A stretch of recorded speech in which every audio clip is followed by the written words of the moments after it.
Today's story is The True Story of the Three Little Pigs by John Sheshka.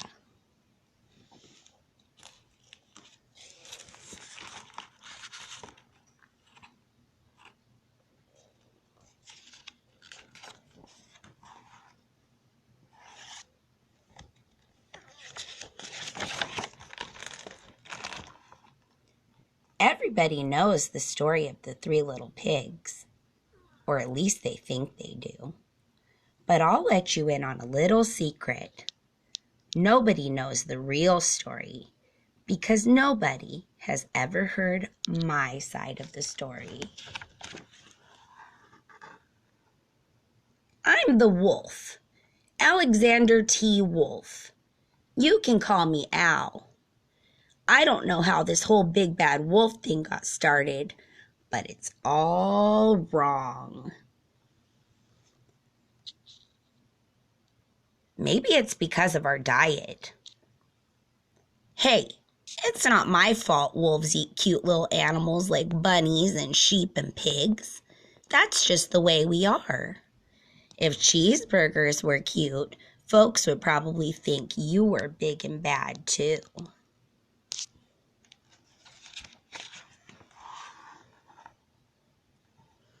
But like I was saying, the whole big bad wolf thing is all wrong. The real story is about a sneeze and a cup of sugar. This is the real story. Way back in once upon a time, I was making a birthday cake for my dear old granny. I had a terrible sneezing cold, and I ran out of sugar.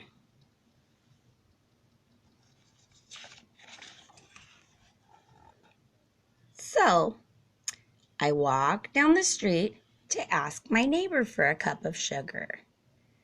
Now, this neighbor was a pig, and he wasn't too bright either. He had built his whole house of straw. Can you believe it? I mean, who in their right mind would build a house of straw?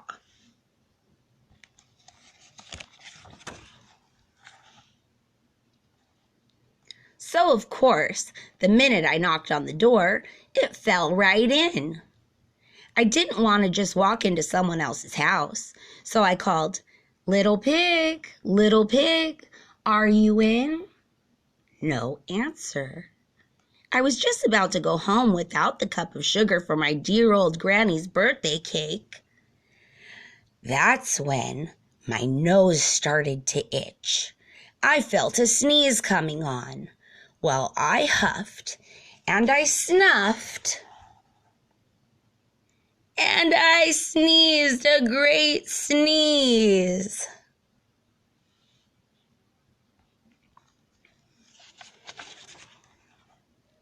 And you know what? That whole darn straw house fell down. And right in the middle of the pile was the first little pig. Dead as a doornail. He had been home the whole time. It seemed like a shame to leave a perfectly good ham dinner lying there in the straw. So I ate it up. Think of it as a big cheeseburger just lying there.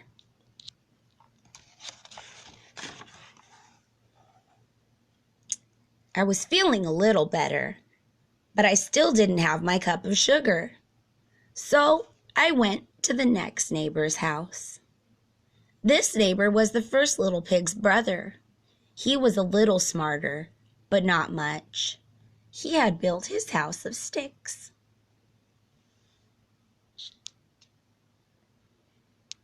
I rang the bell on the stick house. Nobody answered. I called, Mr. Pig, are you in?" He yelled back, "Go away! You can't come in. I'm shaving the hairs on my chinny chin.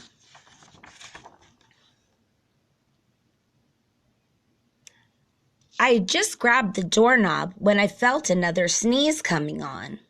I huffed and I snuffed and I tried to cover my mouth, but I sneezed a great sneeze. And you're not going to believe it, but this guy's house fell down too, just like his brother's. When the dust cleared, there was the second little pig, dead as a doornail. Wolf's honor. Now, you know food will spoil if you just leave it out in the open. So I did the only thing there was to do. I had dinner again. Think of it as a second helping. I was getting awfully full, but my cold was feeling a little better, and I still didn't have that cup of sugar for my dear old granny's birthday cake. So I went to the next house. This guy was the first and second little pig's brother. He must have been the brains of the family. He had built his house of bricks. I knocked on the brick house. No answer. I called, Mr. Pig, are you in? And do you know what that rude little porker answered? Get out of here, Wolf. Don't bother me again. Talk about impolite. He probably had a whole sack full of sugar, and he wouldn't give me even one little cup for my dear old granny's birthday cake. What a pig. I was just about to go home and maybe make a nice birthday card instead of a cake when I felt my cold coming on. I huffed and I snuffed and I sneezed once again. Then the third little pig yelled, and your old granny can sit on a pin. Now, I'm usually a pretty calm fellow, but when somebody talks about my granny like that, I go a little crazy.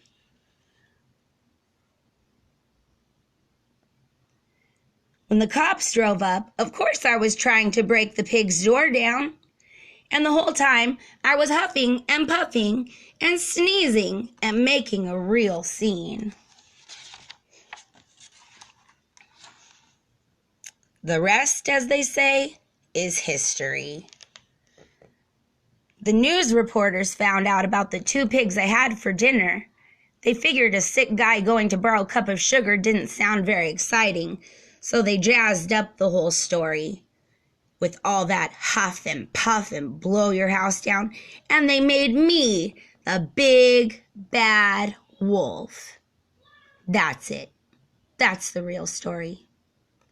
I was framed. But, maybe you could loan me a cup of sugar. The end. I hope you enjoyed our story today.